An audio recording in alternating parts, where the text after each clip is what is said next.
परमेश्वर के धन्य नाम की स्तुति हो। आज की सुबह हम रोमियो की पत्री उसके पहले अध्याय की 11वीं और 12वीं आयत में से मनन करेंगे। क्योंकि मैं तुमसे मिलने की लालसा करता हूँ कि मैं तुम्हें कोई आत्मिक वरदान दूं जिससे तुम स्थिर हो जाओ। अर्थात यह है कि मैं तुम्हारे बीच में होकर तुम्हारे साथ उस विश्वास के द्वारा जो मुझ में और तुम में है शांति पाऊं। इस आशीषित वचन के आधार पर संगति भलाई को उत्पन्न करने पाए, इस विषय पर आज हम मनन करेंगे। आपस में मिलना भलाई को उत्पन्न करना है। रोमियो की कलीसिया से पौलुस मुलाकात करना चाहता था। इस कलीसिया की खूबी यह है कि वे परमेश्वर के लिए प्रिय, बुलाए हुए और पवित्र जन हैं। यह हम रोमियो 1:3 में देखते हैं। रोमियो 1:4 में देख सकते हैं कि उनका विश्वास सारे जगत में प्रचलित है। ऐसी एक कलीसिया को पौलुस खुद आकर देखना चाहता था। जानते हो किस लिए? ताकि वो आकर कुछ आत्मिक वरदान दे सके। और यही बात हमने इस वचन में पढ़कर सुनी है। क्योंकि मैं तुमसे मिलने की लालसा करता हूं कि मैं तुम्हें कोई आत्मिक वरदान दूं जिससे तुम स्थिर हो जाओ। देने को अंग्रेजी में इस वचन में इम्पार्ट शब्द इस्तेमाल किया है। I long to see you so that I may impart to you some spiritual gift to make you strong.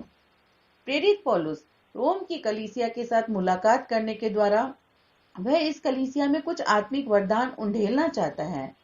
प्रियो, मैं और आप कई लोगों को हमारे काम के क्षेत्र में सफर करते वक्त मुलाकात करते हैं। वो समय हमें उन अवसरों को उनके जीवन में कुछ आत्मिक वरदान और आत्मिक मूल्य देने के लिए इस्तेमाल करना है।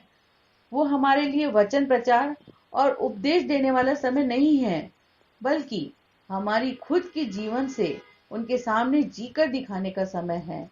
ऐसे जीवन से ही कुछ अच्छी बातें दूसरे स्वीकार करते हैं, और वो है इम्पार्टेशन। एक पिता अपने बच्चे को सही शिक्षा में बढ़ाने के लिए उससे बचपन से ही केवल सच बोलना सिखाता है। लेकिन जब वो बच्चा बड़ा होने लगता है, तब उसे मालूम चलता है कि उसके पिता में कोई सच्चाई नहीं है। तो कितना भी उस बच्चे को वह सिखाए कि तू सच का जीवन जीना है, उसका कोई अर्थ नहीं है। इसके विपरीत एक बच्चा बड़े होने के वक्त अपने पिता के जीवन से सच देखता है, तो ऐसा जीवन नई पीढ़ी में कुछ नई बात लागू करने में सहायक होगा।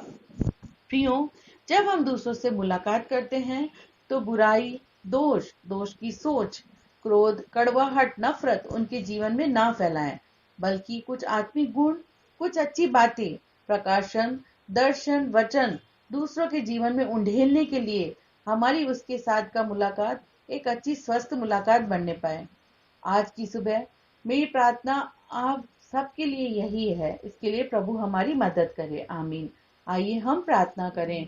हे परम पिता परमेश्वर, हमें इस तरह का बना पिता, हमें जिससे कि हमारे जीवन से पिता आपकी झलक सबको दिखने पाए। हम नफरत, द्वेष, कलेश फैलाने वाले न बनने पाए पिता, बल्कि तेरा असीम प्यार जो तूने हमें दिया है वो हम दूसरों को दिखाने पाए। हमारे जीवन से प्रभु आपको सब लोग पहचाने पाए। ऐसा जीवन हमें देने की सामर्थ प्रदान करे पिता परमेश्वर, ताकि हम ऐसा जीवन जी सके।